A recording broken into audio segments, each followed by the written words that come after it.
नमस्कार, मी Devani Thorat talk the talk with देवानीमध्ये तुमच्या सगळ्यांचं मनापासून स्वागत करते. आत्तापर्यंत झालेल्या प्रत्येक एपिसोडला तुम्ही जो प्रचंड प्रतिसाद दिलाय त्यामुळे आम्ही सगळे खूप खुश आहोत आणि एक वेगळी एनर्जी मिळते आम्हाला वेगवेगळे एपिसोड्स करायला. छान आमच्याकडे एंटरप्रेन्योर्स येत आहेत त्यामुळे वेगवेगळे एपिसोड्स वेगवेगळे विषय आपल्यापर्यंत आम्ही पोहोचवू शकतो. सो सगळ्यांचे तुमचे मनापासून धन्यवाद. आणि तुमच्या नातेवाईकांमध्ये मित्रमंडळींमध्ये आपल्या चॅनलची लिंक पाठवायला विसरू नका. सो सबस्क्रायबर्स वाढले तर आम्हालाही हुरूप येईल आणि अजून कामं छान करता येतील. आणि आज मी तुम्हाला भेटवणार आहे माझीच एक खूप छान मैत्रीण आहे आणि बेकर स्टॉक विथ बेकर असा एक वेगळा कन्सेप्ट मी आज आणलाय. कारण तीही बेकर आहे मीही बेकर आहे. सो एक आमच्या नेहमीच्या अडचणी किंवा नेहमीच्या होणाऱ्या गप्पा ह्या तुमच्या समोर याव्यात ही माझी खरं तर इच्छा होती. तर आपण सगळेजण तिचं स्वागत करूया. स्वप्ना, नमस्कार. नमस्कार. माझ्या टॉक द टॉक मध्ये तुझं मनापासून स्वागत. आणि तू वेळात वेळ काढून आलीस आज या पॉडकास्टला भेट द्यायला आणि आमच्याशी सगळ्यांची गप्पा मारायला. तर मला खूप आनंद अशासाठी झालाय ना, कारण जनरली ही हेल्दी कॉम्पिटिशन कुठं बघायला मिळत नाही.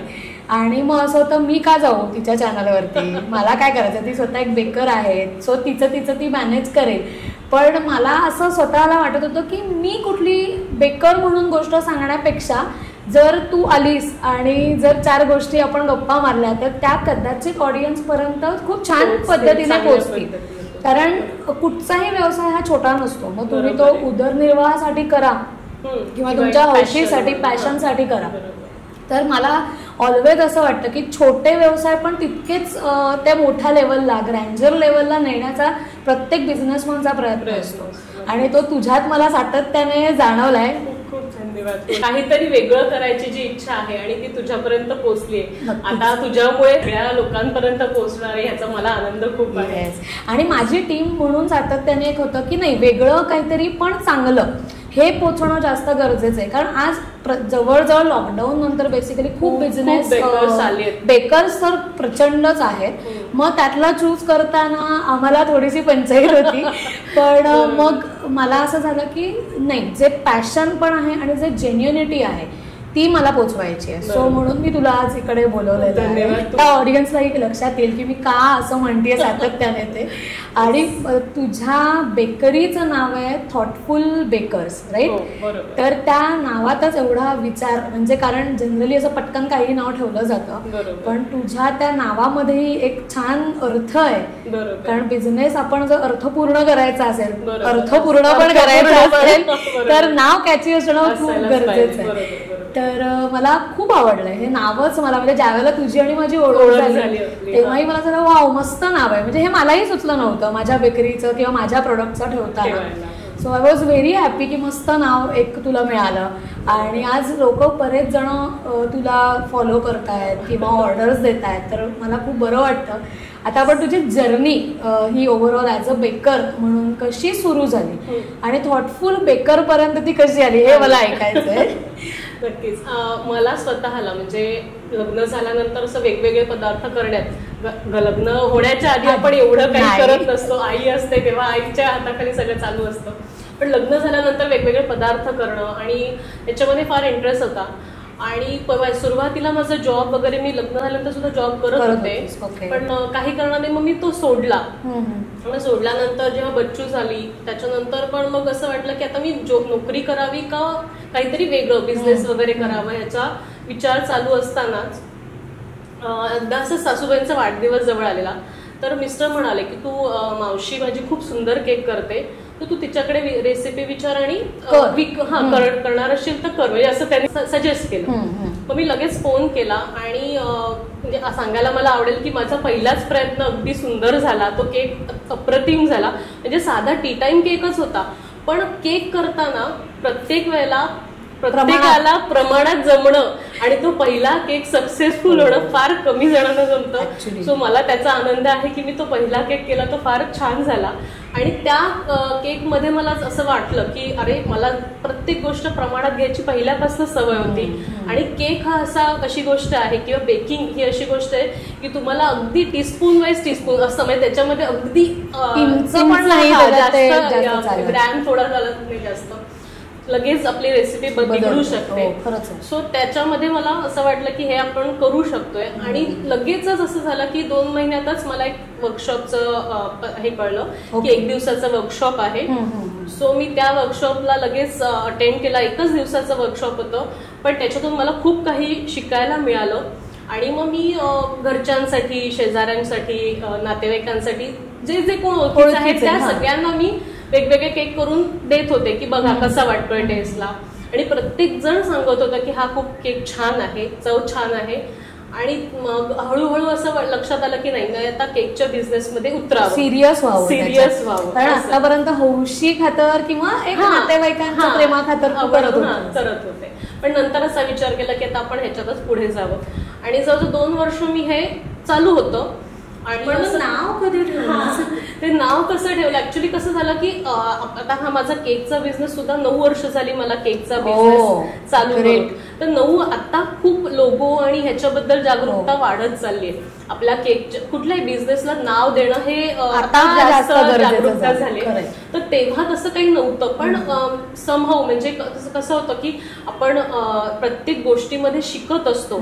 तर मी तेव्हा ना युट्यूब किंवा असे जे कुठले केकचे काही व्हिडिओ दिसला तेव्हा इंटरनेट नुकतंच यायला लागलेलं. सो मोबाईलमध्ये आपल्याला ते व्हिडिओ वगैरे मग तेव्हा मी खूप बघत होते. तर तेव्हा लक्षात आलं की अरे आपल्या केकचा जो काही आपण आता बिझनेस चालू करायचा ठरवतोय तर त्याला नाव देणं गरजेचं आहे. कुठलं तरी आपण नुसतंच स्वप्नाज हे असं नाही असं काहीतरी त्याला नाव द्यायला पाहिजे. आणि कसं झालं काही काही वर्कशॉपना जाऊन वगैरे ना कळलं की आपलं नाव देणं किंवा देवाचं नाव देणं हे तितकं म्हणजे समज जर तुम्हाला पुढे जायचंय, समज इंटरनॅशनल लेवल जायचं आपण जर उद्दिष्ट ठेवलं तर तुम्ही तसं ब्रँड पाहिजे. आणि मग त्या केसमध्ये तुम्ही जे देवाचं नाव ठेवून तिथं नाही, कारण सगळ्या लोकांपर्यंत जर तुम्हाला जायचंय तर ते वेगळं नाव असलं पाहिजे की तिथे तुमचा कुठलाही जात पात धर्म दिसला नाही पाहिजे. सो त्या दृष्टीने मी विचार केला. आणि असंच माझ्या एका मैत्रिणीशी बोलत होते, ती ह्याच्यातली जरा अजून पुढची मास्टर होती की ह्याच्यातलं सगळं ज्ञान तिला जास्त आहे. नुपूर नाव आहे तिचं. ती खूप माझ्यासाठी म्हणजे प्रत्येक वेळेला माझे फोटो बघून ती मला काही ना काहीतरी सजेशन असेल तर सांगायची. सो मी तिला विचारलं की अगं नुपूर काय नाव ठेवू, तुला काय वाटतं. कारण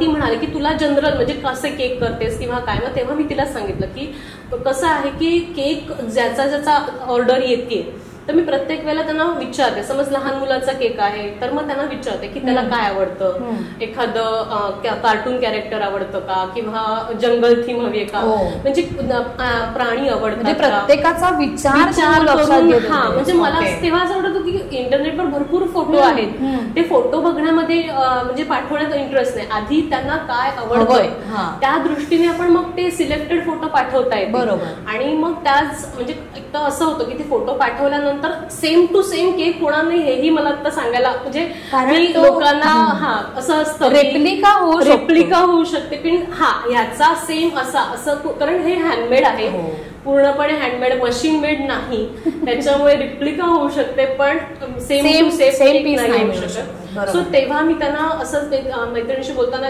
असं सगळं सांगितल्यानंतर ती म्हणाली की अगं मग तू खूप विचार करतेस प्रत्येक केकच्या बाबतीत. सो थॉटफुल बेकर हे मला नाव खूप छान वाटतंय. आणि मग ते मला पण एकदम क्लिक झालं की अरे हा हे परफेक्ट नाव आहे.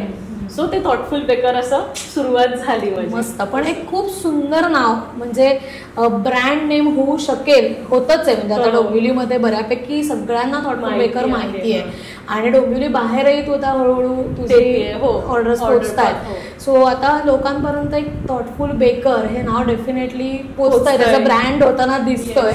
तर आता ह्याच नोटवरती मी तुझं वेलकम करायचं राहिलंय ते करते. Yes, this is also handmade. आणि आमची एक मैत्रीण आहे अश्विनी भागवत, जिने आज आपल्याला ही स्पॉन्सरशिप दिली आहे. येस, आणि रियुजेबल हे टॉवेल्स नॅपकिन्स आहेत सगळे यूज करू शकतो. खूपच छान. म्हणजे फुलांपेक्षा फुलं झाडावरच छान वाटतात. आणि आज घेतली की उद्या पोमेज जसे लागतील तसे आपण वापरू शकतो. आणि मल्टिपल ऑप्शन्स आर देअर. खूपच मस्त. आणि तिचा एक बेसिकली विनायक फूड्स नावाचा बिझनेस आहे. सो शी बिलॉंग टू कोकणचे जे आपले काही पदार्थ तळलेले गरे स्पेशली तिच्याकडचे खूप सुंदर असतात. फारच क्वचित ठिकाणी आणि ते खोबरे तेलातले सुंदर असे असतात आणि ते जनरली चव आपल्याला मिळणार नाही, मग त्याला वास येतो आणि असं नसतं, छान असतात, कुरकुरीत असतात एकदम. आणि त्याच्यानंतर तिची शेंगदाण्याची चटणी पण खूप फेमस आहे. तुला जर कधी लागली तर डेफिनेटली ऑर्डर नंबर. येस, आपण प्रेक्षकांसाठी सुद्धा तिचा नंबर देऊ आणि तुलाही मी देते. सो अश्विनी भागवत असं नाव आहे आणि विनायक फूड्स तिच्या थँक्यू सो मच. येस, तिच्यापर्यंत पोहोचायला थँक्यू. आणि ती आता तिचेही असे छान प्रयत्न काय अशा छोट्या छोट्या बिझनेस करणाऱ्या मैत्रिणी ज्या आहेत आपल्या आजूबाजूला त्या सगळ्या आता कनेक्ट होऊ पाहतात, कारण गिफ्टिंग पार्टनर ही संकल्पना त्यांना आवडली. सो आज त्या निमित्ताने ती आपल्याशी कनेक्ट झाली. आणि असं तुझं आता हा बेकरीचा प्रवास म्हणजे सॉर्ट ऑफ तुझा 9 वर्षांपासून, पण थॉटफुल बेकर म्हणून जेव्हा एस्टॅब्लिश केलं स्वतःला की आता हे माझं नाव, हा माझा लोगो आणि या 4 लोकांपर्यंत तो पोचवायचा होता तुला. पण मग मध्ये ज्या वेळेला कोविड पिरियड होता आणि ऍक्च्युली तो म्हणजे आता प्रत्येकासाठी वेगवेगळा होता, कारण काही बिझनेसेस एकदम ठप्प झाले, काही बिझनेसेस तेव्हा सुरू झाले आणि त्यांना एकदम पीक मिळालं. जसं आपला बिझनेस म्हणजे म्हणशील एकदम बूम मध्ये आला. बेकिंग बिझनेस, बेकिंगची दुकानं सगळी, कारण प्रत्येकाला वेळ होता, प्रत्येक जण everyone was baker at that असं होतं. पण तरी सुद्धा होम बेकर्सना मागणी खूप जास्त, म्हणजे जरी स्वतःच्या आवडीसाठी लोकांनी केला तरी सुद्धा वाढदिवसाचा केक मात्र होमबेकर्सकडूनच घ्यायचा. ऍक्च्युली तेव्हा जास्त हा पेव आला, म्हणजे होमबेकर होतोच आपण आधी होतो, पण जी डिमांड आपण म्हणतो की सुरू झाली ती त्यावेळेला मधून घेण्यापेक्षा होम बेकर्स कडनं घेणं, कारण तेव्हा दुकानं बंद होती. आणि काय झालं त्याच तुला असं सांगते की तेव्हा त्यांना कळली चव, होम बेकर्स कडची जेवढी ताजी चव असते ती चव कळली. आणि मग जे निष्णात असतात त्यांना बरोबर कळतं की अरे हा थोडे दिवसाचा शिळा केक आहे आणि होम बेकर्स कडचा केक आपण फ्रेश घेतोय.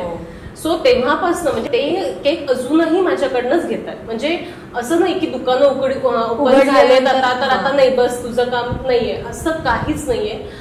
तेव्हापासूनचे जे क्लायंट माझे जोडले गेले अजूनही, आणि डोळे झाकून स्वप्न मग फोन आला कीच लक्षात येतं की उद्या वाढदिवस आहे, करायचं केक. आणि मला वाटतं ना हा होम बेकर्सचा एक खूप वेगळा टच आहे, म्हणजे हे बोथ हँड्स होतं, त्याच्यामुळे मला वाटतं ती क्वालिटी एक तर आहेच, तो एक दर्जा आपण मेंटेन ठेवतो. पण मग त्यावेळेला आता ज्या वेळेला दुकानांमध्ये ओपन झाल्यानंतर सगळे 200 रुपये अर्धा किलो वगैरे अशी जी काही एक म्हणजे मला असं होतं की अरे बरं ठीक आहे, असे फोन मलाही येतात की तिथे बाहेर 200 रुपयांनी मिळतोय, तुझ्याकडे काय एवढा महाग. मग त्यावेळेला असं होतं की मला त्यांना लिटरेट करायचंय की अरे नाही, म्हणजे 200 रुपये केक ठीक आहे, तुम्हाला एकदा घेऊन बघा. ऍक्च्युली तुम्ही जेव्हा होम बेकर्स कडचा घेता आणि जेव्हा दुकानातला घेता जमीन आसमानाचा फरक जाणवतो.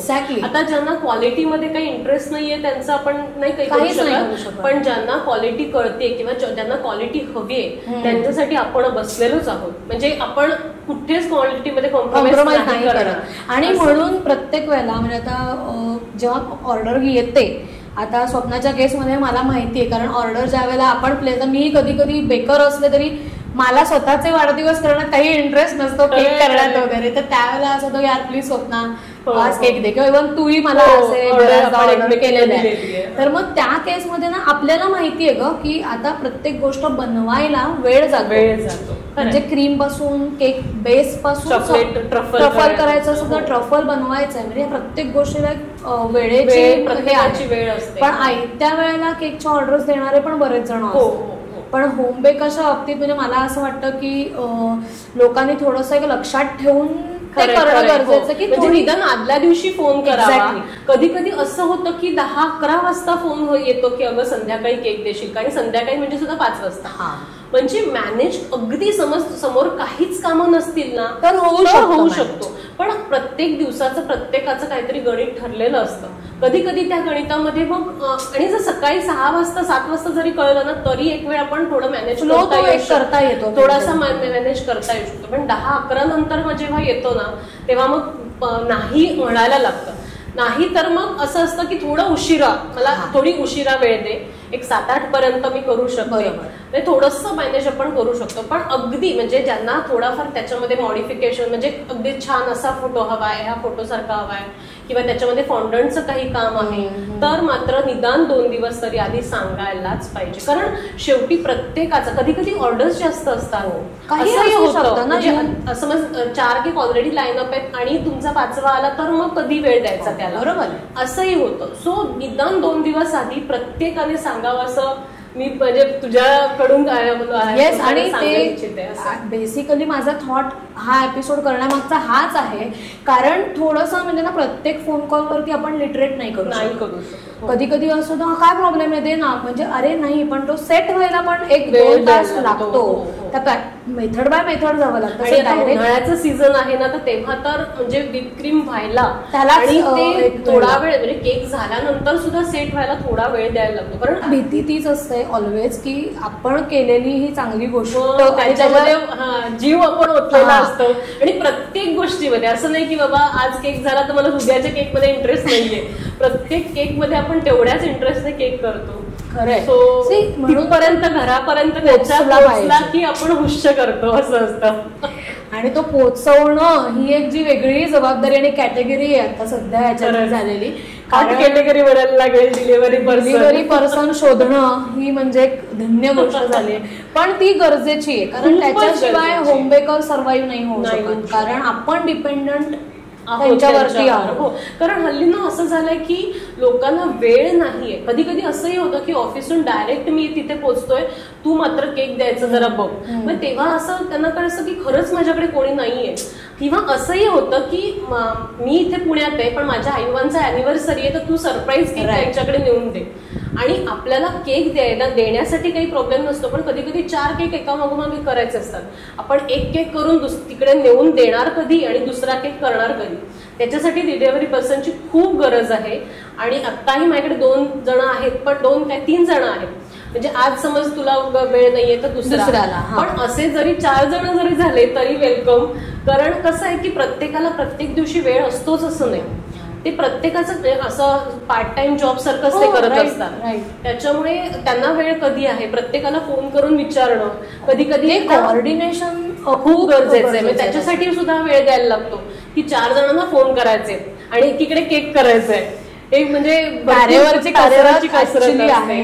आणि हे म्हणून प्लॅन केलेला असेल ना, तुम्ही 2 दिवस आधी सांगितलं की हे सगळं आधीच प्लॅन करता येतं, तुमचा केक व्यवस्थित तुमच्या वेळेत घरी पोहोचतो, हे महत्वाचं असतं. असं याच्यातून एक मी तुम्हाला सांगू इच्छिते की जे कोणी डिलिव्हरी देण्यासाठी इंटरेस्टेड आहेत त्यांनी आम्हाला नक्कीच कॉन्टॅक्ट करा.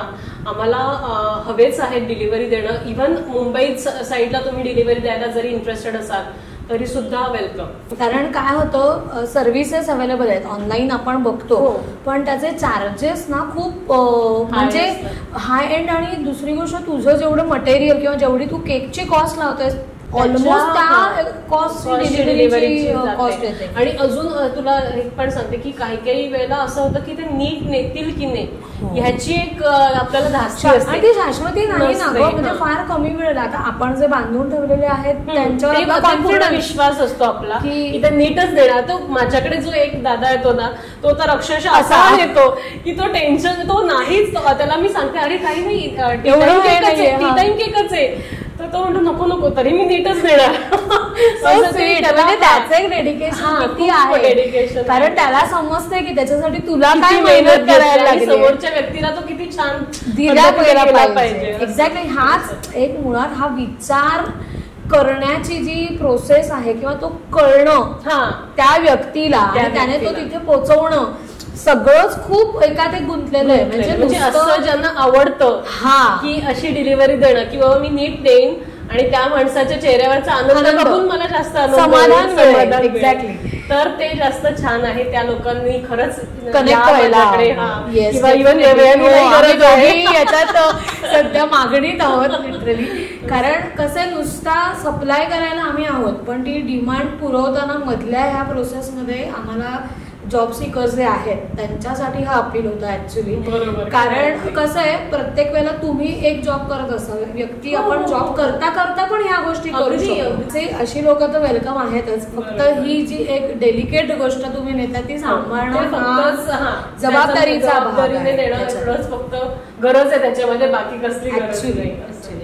आणि आता ह्या जर्नीमध्ये हे आपल्याला उतार चढाव आपण बघतोच होतो. जसं तू म्हणालीस लॉकडाऊन मध्ये आपल्याला खूप फळलं लॉकडाऊन, कारण सगळ्यांनाच घरचं खाणं, घरचे केक्स, म्हणजे जवळजवळ 1.5-2 वर्ष तो एक फ्लो चालू होता राईट. आणि त्याच्यानंतर मग ज्या वेळेला परत दुकानं उघडली आणि मग दुकानं उघडल्यानंतरचा ऍक्च्युअली टास्क हा होता की तुझे कस्टमर तुला मेंटेन ठेवायचे. पण फॉर्च्युनेटली ते झाले, कारण आपली टेस्ट, आपली क्वालिटी आणि वेळेत डिलिव्हरी पोहोचणं देणं आणि प्रत्येक कस्टमायझेशन हे खूप गरजेचं असतं. दुकानात गेलं की हा आहे तो आहे तेवढेच ऑप्शन घ्या, आणि परत ते कधी बनवले आपल्याला काहीच माहिती नसतं, त्याच्यावर एक्सपायरी डेट नसतं आपल्याकडे. म्हणजे ह्या गोष्टी खूप मॅटर करतात. आणि मला असं विचारायचं की आता ह्या सगळ्यामध्ये आता कोविडच्या वेळेला तर घरी सगळेच होते, घरचं सगळं करायचं आपल्याला, कारण स्वयंपाकाला बाई नाही, कपडे भांडी धुण्याला भांडी नाही, बाई नाही, कारण बायाच अवेलेबल, त्यांनाही रिस्ट्रिक्शन होते, प्रत्येकालाच रिस्ट्रिक्शन. त्याच्यामुळे बायका त्या अवेलेबल नव्हत्या. मेड्स नसताना आपण त्यावेळेला केक्स तूही केलेस, तर तो स्ट्रगल कसा होता आणि फॅमिलीने त्याच्यात काय सपोर्ट केला? खूप सपोर्ट दिला. माझ्या सासूबाईंनी, माझी तेव्हा 6 वर्षाची मुलगी इतकी मदत करायची. कारण कसं होतं, आपण केकचं सामान घेऊन बसतो पण काहीतरी राहिलेलं असतं, मग आपलं जागा आणते, मग ती अगदी पटकन उठायची आणि जाऊन आणून द्यायची. किंवा इव्हन रंगसंगती, केकवर कशी रंगसंगती करू ग असं तिला नुसतं विचारून हे असं करू. म्हणजे 6 वर्षाची असूनही तिनं इतकी परफेक्ट सांगायची, तिला तो सेन्स आहे. आणि तो आहे फॉर्च्युनेटली ती आर्ट आहे, त्याच्यामुळे तो आहे सेन्स. आणि तेव्हाही ती तितक्या छान पद्धतीने सांगायची. मिस्टरही म्हणजे त्यांचं वर्क फ्रॉम होम चालू असतानाही ते मला मदत करत होते. म्हणजे अक्षरशः असं व्हायचं की आज आत्ता मी हा एक करते, पटकन दुसऱ्याला खाली नेऊन द्यायचा आहे केक, मला दुसरा केक करायचा आहे, तर मिस्टरांना तरी सांगायचं, सासूबाई सुद्धा कधी खाली गेलेल्या आहेत. खूप म्हणजे प्रत्येकाने तेव्हा मदत केली नाही. आणि त्यावेळेला तो इम्पॉर्टन्स कळत होता, कारण हे गरजेचं आहे आणि ह्यांना आता सपोर्ट करणं गरजेचं आहे. तेव्हा बिझनेस अक्षरशः वाढीचा म्हणजे तोच काय होता, तो एकदम खूप काय होता. कारण मी तेव्हा ना जवळजवळ 4 केक एका दिवशी करत होते. म्हणजे ना तेव्हा अक्षरशः उसंतच नाही, एकही दिवस उसंत नाही असं झालं. पण मग त्यावेळेला मी हा स्ट्रगल केला, तुला तो झाला का नाही मला माहिती नाही, कारण सामान मिळत नव्हतं. मग ऍक्च्युली ना असं झालेलं की दुकानाच्या बाहेर रांगा होत्या, आणि ते सुद्धा म्हणजे मास्क वगैरे सगळं तेव्हा होतं. आणि असं झालं की एकदा अगदी पीक कोविड होतं, त्याच्यामुळे दुकानं बंदच होती. पण केक हवाय, केकचं सामान हवंय, मग डिलिव्हरी देतो. मग लिटरली 150-200 रुपये डिलिव्हरी, म्हणजे डोंबिवली ते डोंबिवली 200 रुपये डिलिव्हरीने मी केकचं सामान घेतलेलं आहे. कारण तेव्हा खूप म्हणजे असं प्रेशर यायचं की बापरे आपण एवढा पैसा घालतोय या गोष्टींमध्ये. पण तो आणि त्यावेळेला बऱ्याच जणांचे जॉब्स गेलेले होते. सो म्हणजे मला आठवतंय, माझ्याकडे एक कस्टमर आहे, त्यांचं असं होतं की दोघांचेही जॉब गेले आणि आता मुलीचा वाढदिवस होता आणि दुसरा का तिसरा, आणि त्यांना तो सेलिब्रेट करायचा होता.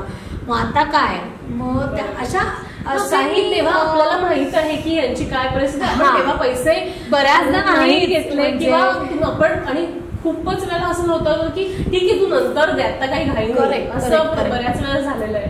तो बोथ साईड विश्वास तुलाही माहिती की ते कुठं जाणार नाही. पण बऱ्याचदा असेही अनुभव येतात मला, म्हणजे आता मला फॉर्च्युनेटली आतापर्यंत असं झालं की मला आला नाही, म्हणजे पैसे आले नाहीत, माझं असं नाही, उशिरा आले असतील पण आले. म्हणजे जनरली हा अनुभव मला आता येतो. म्हणजे दुकानदारांचे वेगळे अनुभव असतात, म्हणून ते लोक, मी एकीशी बोलले होते की तू का असं, म्हणजे एवढा ऍडव्हान्स पेमेंट तुम्हाला का घ्यावा लागेल. म्हणजे जर का मी ऑर्डर बुक केली तुझ्याकडे 3 दिवसांनी वाढदिवस आहे ना, मी त्या दिवशी तुला पैसे दिले तर काय प्रॉब्लेम. पण त्यांचं तसं नसतं, तू ऑर्डर दिलीस, भले तू 2-2.5 किलोची ऑर्डर दे, पण तुला पेमेंट करणं त्यांच्याकडे कंपल्सरी, तुला हाफ पेमेंट तरी करावंच लागतं शॉपमध्ये, जे आपण करत नाही. मला बरेच जण विचारतात तुला काही ऍडव्हान्स द्यायचा आहे का. मी स्पष्ट सांगते की काही गरज नाही. अगदी म्हणजे असं खूप वाया आलेलं असेल, ज्याला आपण ओळखतच नाही किंवा त्याच्या आधीचा जो पर्सन आहे त्याला सुद्धा ओळखत नाही, असं असेल तर त्या केसमध्ये असं वाटतं मला घ्यावं, पण मी अजूनही खरं सांगू नाही घेतले. पण ते प्रोफेशनली मला बरोबर वाटतं घ्यायला पाहिजे. कारण फॉन्डंटचं वगैरे वर्क असेल ना तर नक्की घ्यावे, कारण फॉन्डंट वर्क करायचं तर निदान एक दिवस तरी आधी करायलाच लागतं, कारण त्याला लागणारा वेळच तेवढा आहे. आणि ड्राय व्हायला लागतं. ड्राय नाही, आता अजून एक काही आपल्याला युट्यूबवरच काही त्याला ऑप्शन्स मिळाले, पण तरी सुद्धा त्याला मेन वेळच लागतो. सो तो एक दिवस आधी करणं गरजेचंच, कारण दुसऱ्या दिवशी जर आपल्याला केक करायचा आहे, काही कधी कधी मोठा केक असतो, म्हणजे फॉन्डंटचं वर्क पण जास्त, आणि समज 4 किलोचा केक आहे तर त्याच्यावर काम तो केक करायलाच वेळ लागतोय, तर मग फॉन्डंटचं केकचं काम अजून वाढलेलं आधी करायला. म्हणजे फॉन्डंट म्हणजे मी सांगते की शुगर पेस्ट असते, सगळी साखर असते त्याच्यामध्ये. सो जनरली मी तर हल्ली खायचाकले लिटरली मी तर कट ऑफ केलंय ते.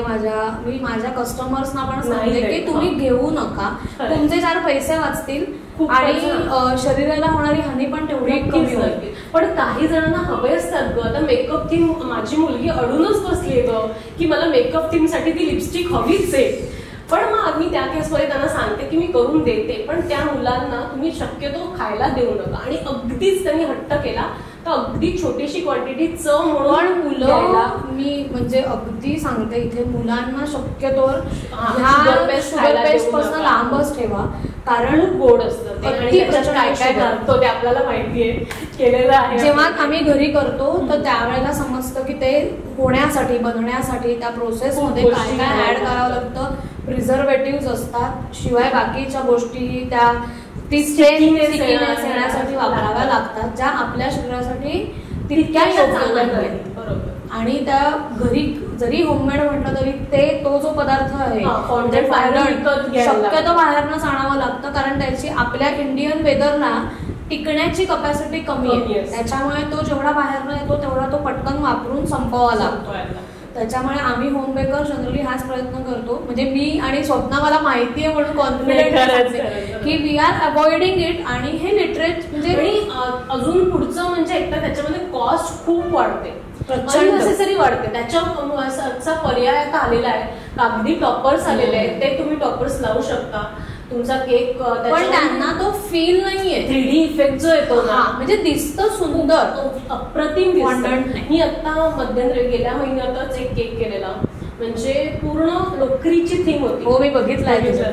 त्याचे 3 बॉल आहेत, ते लोकरीचे आहेत, आणि त्याची ती बटन चॉकलेटची केली, कारण खूप फॉन्डंट व्हायला लागलं. मग असं होतं की एवढं फॉन्डंट खाणार, आणि मुलं तर म्हटल्यानंतर छोटासा दिसतंय पटकन तेच मी त्याच्यातनं विचार केला की अरे बटणं आपण निदान चॉकलेटची करू, की चॉकलेट खाल्लं तर निदान ठीक आहे, चॉकलेट तर मुलं खातात. बरोबर. त्याच्यामुळे बटणं मी ह्याची केली, कलरफुल बटणं होती त्याला, बटणं चॉकलेटची केली.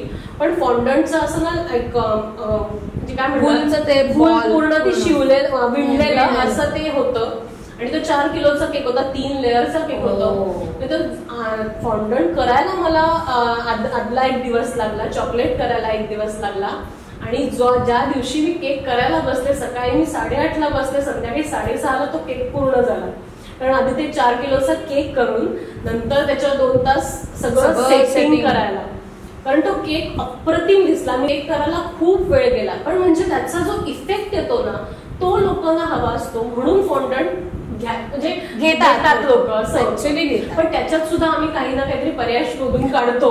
कधी कधी असं होतं की खूप कलरफुल केक आहे, मग त्या बाबतीत सांगायला मला नक्की म्हणजे मी काय म्हणतो आपण जागरूकता निर्माण करतोय की कलर आपल्याकडे म्हणजे सिंथेटिक कलर जे घातले जातात ते शक्यतो मुलांना देऊ नये. म्हणजे थोडस क्वांटिटी असणं वेगळं, आणि खूप कलर म्हणजे जो लाल कलर आहे, निळा कलर आहे, मला कडूच लागतो. एक्झॅक्टली. मला आता म्हणजे आता रिसेंट माझी एका मैत्रिणीची आय थिंक मयुरीच्या भावाच्या मुलीची, म्हणजे मयुरी गंगरजीचा एपिसोड मी केला, तिच्या भावाच्या मुलीचीच ऑर्डर होती. तर तिच्या तो रेनबो थीम दिला. आता रेनबो मध्ये पर्पल मी अवॉइड नाही करू शकत, बाकी मी कुठचाही रंग असता तर विचार केला असता.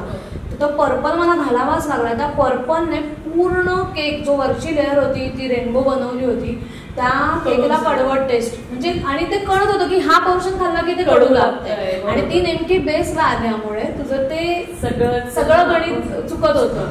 पण आता कसं असतं, ओळखीचे असतात ते समजून घेऊ शकतात तुला ह्या गोष्टी. म्हणजे मी अपफ्रंट सांगितलं त्यांना की तो कलरच कडवट येतो, त्याला माझ्याकडे काहीच पर्याय नाहीये. आणि मी नॅचरल कलर्स पण वापरून बघितले जे नॅचरल म्हणून विकले जातात, पण त्याच्यातही फ्लॉज आहेत. ते कलर स्टेन करतात, म्हणजे तुला आणि जिभेपासून तुला लिटरली आत अन्ननलिकेपर्यंत त्याचा कलर राहतो. आणि मग तितका मुलांच्या दृष्टीने, कारण केक ही गोष्ट मुलंच खाणार, मोठी माणसं नाही खात. सो मध्ये मध्ये असे मध्ये गेल्या आठवड्यात पण एक आलेला केक की असं मस्त, म्हणजे सुपरमॅन आणि ते सगळे सुपर हिरो जे आहेत ना त्यांचाही केक होता. एकीकडे हिरवा, एकीकडे निळा, एकीकडे लाल पांढरा असा.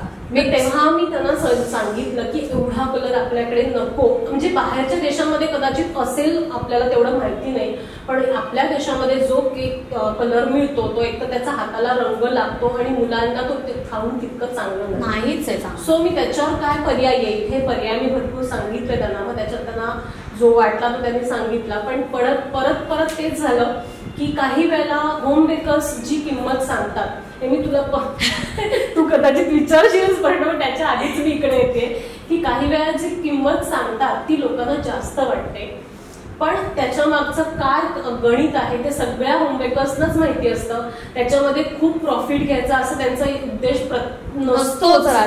प्रत्येक वेळी नाही नसतोच. सो तो जो म्हणजे एक केक जो होता तो चॉकलेट ट्रफल केक होता आणि त्याच्यावरती परत व्हाईट क्रीम होतो.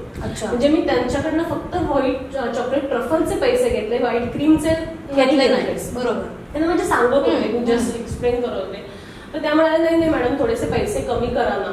म्हटलं मॅडम मी खरंच फक्त ट्रफलचे घेते आणि ते सुद्धा मी कमी घेते. आता खरंच कोको पावडर आणि चॉकलेटची किंमत खूप वाढली, म्हणजे खूपच वाढली. जी अगदी 100 रुपयांनी मिळत होती तर 400 रुपयांनी मिळते. एक्झॅक्टली. कोको पावडर आणि चॉकलेट, त्याच्यामुळे चॉकलेटची किंमत वाढली आहे. राईट.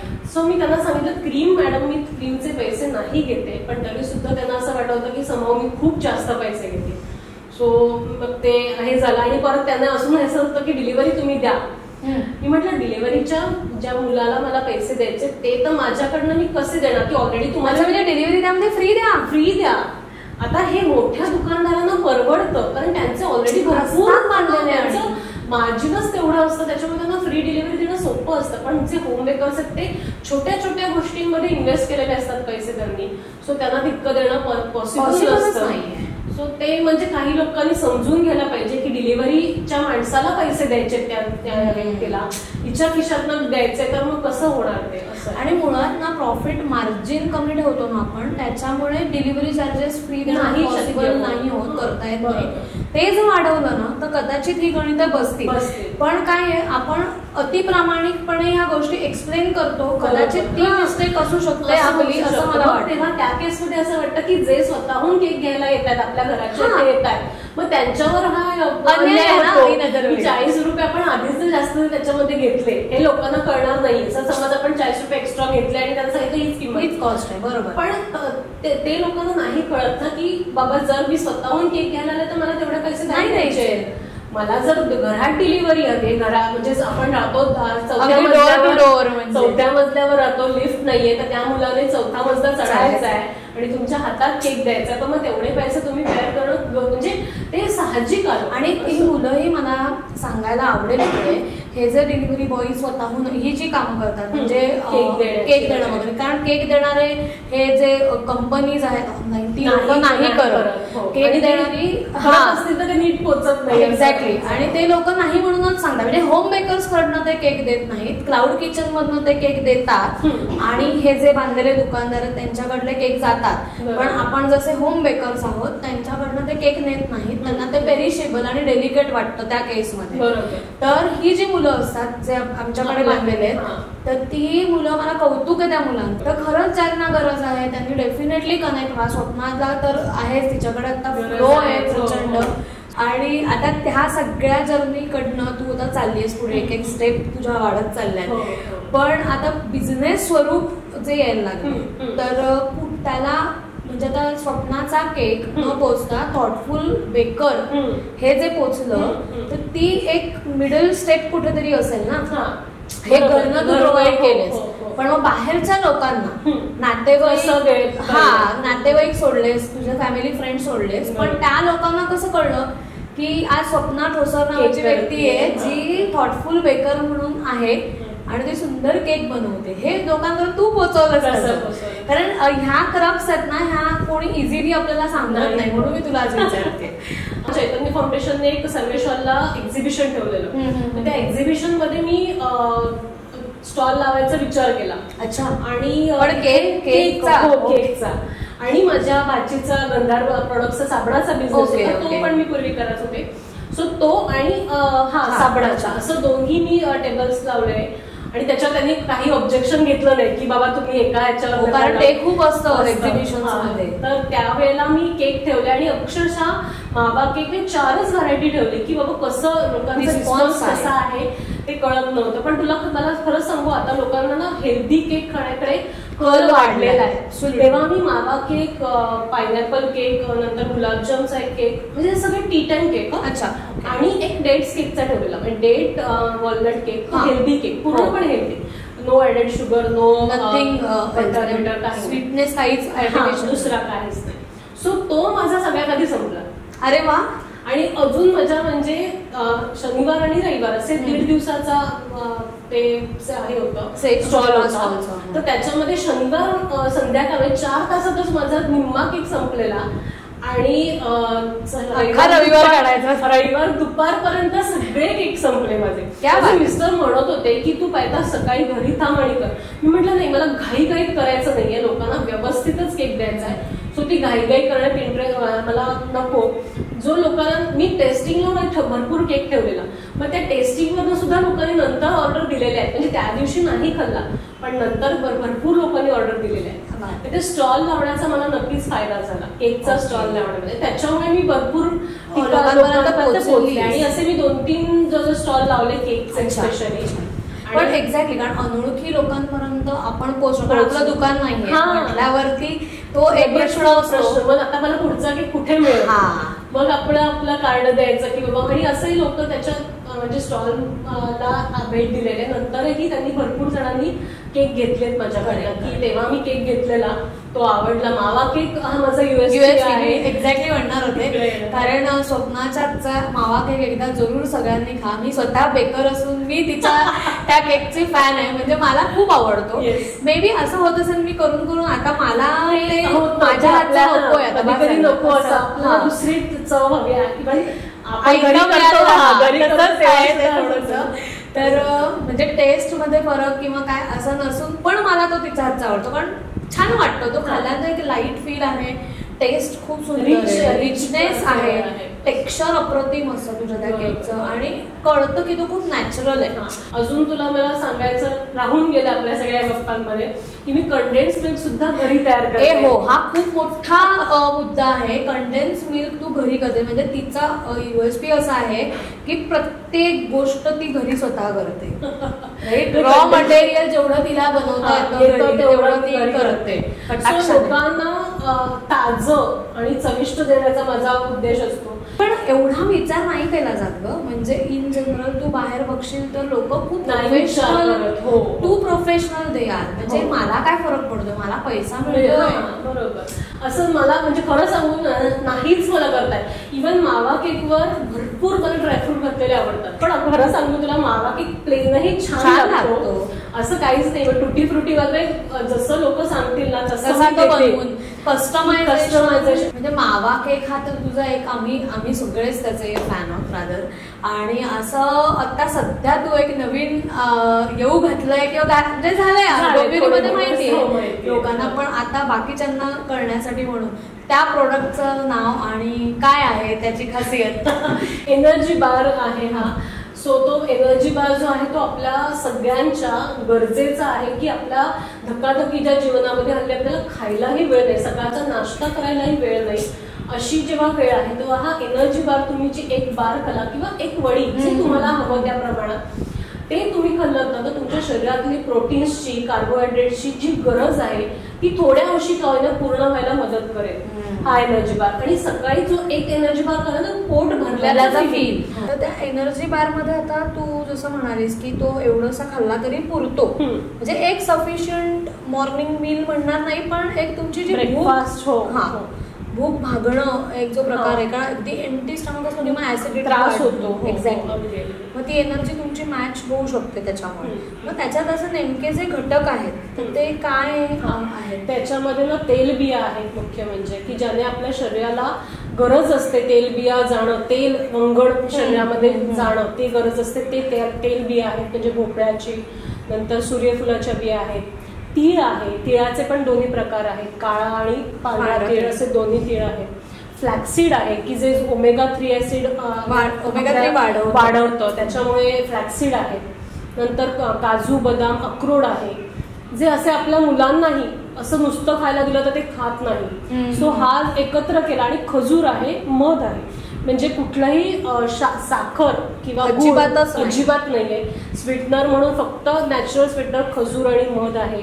म्हणजे डायबिटीस जरी नाही, डायबिटीस वाल्यांसाठी अजून एक मी नवीन म्हणजे दुसरा एक प्रकार काढलाय की ज्याच्यामध्ये खजूर आहे पण मध नाहीये. मध नाही सांगितलं मला एका डायटिशियननी, खरी गोष्ट आहे. हा, तर त्यांनी सांगितलं तू मधा व्यतिरिक्त काही करू शकत असशील तर बघ. मग मी खजूर आणि त्याच्यामध्ये खारीक पावडर असं घालून एक तयार केलं. पण त्याचा ऍज अ चमच्याने खाऊ शकतो असा प्रकार आहे. म्हणजे स्नॅक्स आयटम मध्ये तो जातो. बाइंड नाही करता, कारण ते बाइंड करायला मग तुम्हाला पाक करा आणि मग ते सगळं साखर आलं म्हणून साखर आणि गुळ विरहित काही करायचं. तर हे मी मुलांमध्ये मुख्यतः ड्राय आपण खाऊ शकतो एकदम. किंवा कोणाला आवडत असेल तर दुधात घालूनही तुम्ही खूप छान लागेल ते नक्कीच असं. आणि थोडं तूप पण आहे, म्हणजे ज्या डायटिशियननी मला हे सगळं सांगितलं की तू हे असं करून मला दे प्रॉडक्ट, तर त्यांनी सांगितलं मला तूप असलं तरी सुद्धा चालेल, कारण तूप हे शरीराला गेलंच पाहिजे. प्रत्येक दिवसाला थोडं तूप आवश्यक पाहिजे. हा, सो मी हा एक नवीन त्यांना जसा हवा तसा हे करून दिला. पण माझा हा जो आधीचा जो एनर्जी बार मी जो सांगितला तो आतापर्यंत बऱ्याच जणांपर्यंत पोहोचलाय. आणि मला म्हणजे पुढचं जर तू म्हणशील तर मला खूप असं सांगायला की प्रत्येक घरामध्ये हा पोहोचणं गरजेचं आहे की आपण खरंच आपल्या शरीराकडे लक्ष देत नाही. आणि हल्ली तर सकाळचा नाश्ता, चल वडापाव खा, चल बाहेर पडलं की वेळच नसतो बायकांना. सकाळचा आपला डबा केलं, मुलांना शाळेत पाठवलं की पटकन बॅग घ्यायची आणि निघायचं ऑफिसला. सो हा तुमच्या डब्यात असणं खूप गरजेचं आहे की एक सकाळी आणि एक संध्याकाळी असं जर तुम्ही खाल्लं तर तुमचं पोटही भरेल आणि तुमच्या शरीराची जी झीज होतीये ती भरून निघायला मदत होईल या एनर्जी बार. लोकांपर्यंत न्यूट्रिशनच काहीतरी पोचावं. मग ते एनर्जी बार किंवा हा माझा स्नॅक्स हेल्दी स्नॅक आयटम आहे तो आहे. माझ्याकडे हेल्दी केकचे सुद्धा भरपूर प्रकार आहेत, ऑप्शन्स. म्हणजे मी ना वेगवेगळे विचारच करत असते की आता हेल्दी काय ह्याच्यातून अजून करता येईल, काय ऍडिशन करता येईल. अजून एक म्हणजे अनुभव सांगायला आवडेल की एका मैत्रिणीचा फोन होता की अगं तिला ना क्रीम पण आपण जे वापरतो ते चालत नाही. मग आटा म्हणजे अदर मिलेट्सचं तू काय करू शकशील, मिलेट्स म्हणजे असं होतं. सो तू काय करू शकते ह्याच्यामध्ये मला तू सांग. त्याच्यामुळे अक्षरशः R&D करत 2-3 प्रकारचे केक केले. कारण अजून म्हणजे असं असतं ना मिलेट्समध्ये केक करणं थोडंसं डिफिकल्ट असतं, कारण ते फ्लफी नाही होत. जो मैदा आणि कणिक जे फ्लफीनेस, कणिक सुद्धा तितकं नाही, मैदा बेस्ट आहे सगळ्यासाठी की जो फ्लफीनेस तुम्हाला देऊ शकतो.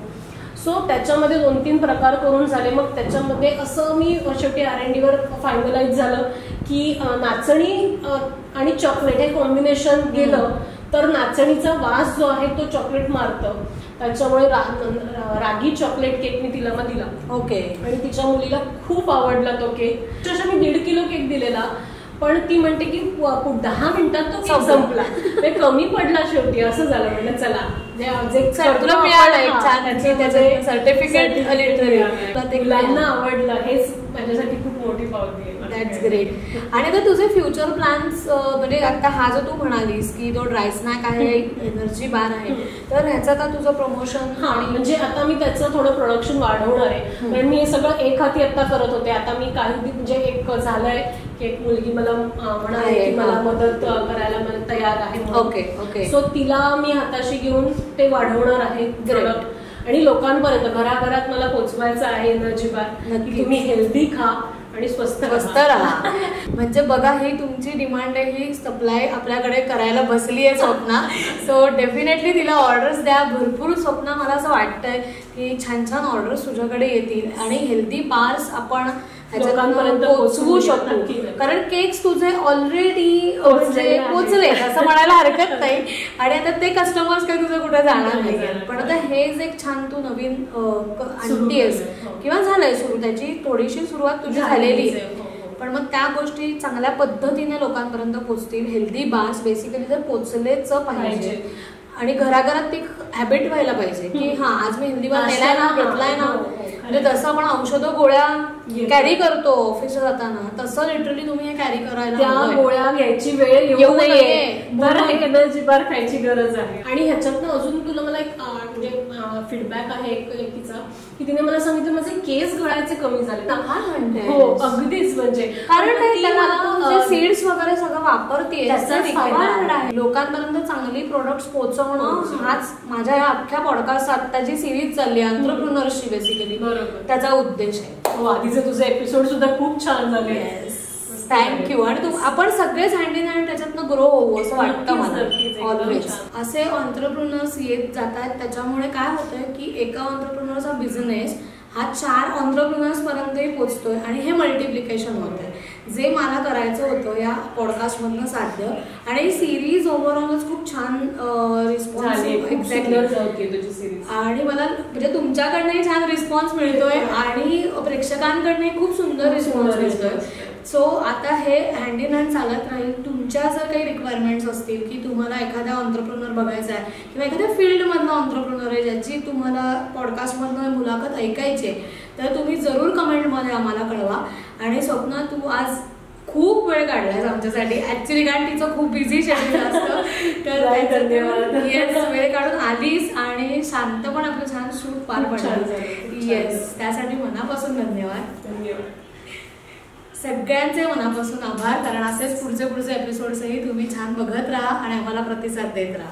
Thank you so much.